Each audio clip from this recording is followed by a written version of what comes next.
தமிழ் மக்களுடைய இருப்பு கேள்விக்குறியாகின்ற போது, தமிழ் மக்களுடைய சனத்தொகை குறைவடைகின்ற போது, இந்த தமிழ் மக்களுக்காக குரல் கொடுக்கின்ற, தமிழர்களுடைய உரிமைகளுக்காக குரல் கொடுக்கின்ற இந்த அரசியல்வாதிகளிடம் நாங்கள் கேட்கின்ற ஒரே கேள்வித்தான்.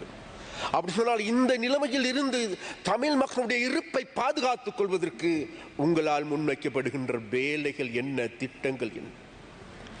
எந்தவித திட்டங்களும் இல்லாது, எந்த விதமான வேலை திட்டங்களும் இல்லாது, சதாகாலமும் இந்த நாட்டில் தென்னிலங்கையில் இருக்கின்ற இனவாத சக்திகள் எந்த அளவுக்கு இனவாதத்தை தூண்டி தாங்களுடைய அரசியலை தக்க வைத்துக் கொண்டார்களோ, தாங்களுடைய அரசியலை மேம்படுத்திக் கொண்டார்களோ, அதே விதமான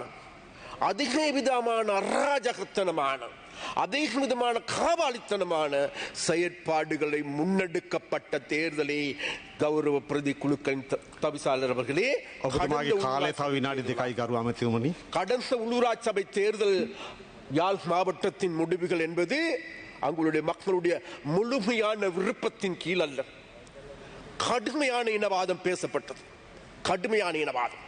அது மாத்திரமல்ல, காசுகள் பரிமாறப்பட்டது. நான் மாத்திரமல்ல, இன்றைக்கு யாழ்ப்பாணத்தில் இருக்கின்ற முக்கியமான நபர்கள் அனைவரும் கூறுகின்றார்கள், மதுபான போத்தல்கள் பரிமாறப்பட்டது, காசு பரிமாறப்பட்டது.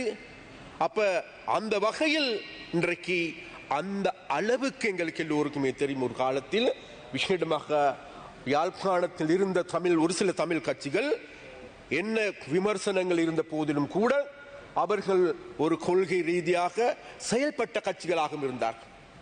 இன்றைக்கு விசேடமாக தமிழரசு கட்சியை சார்ந்த நண்பர்களை கூறுகின்றார்கள், ஐயா, நாங்கள் தமிழரசு கட்சி இப்படி நடந்திருக்குமா?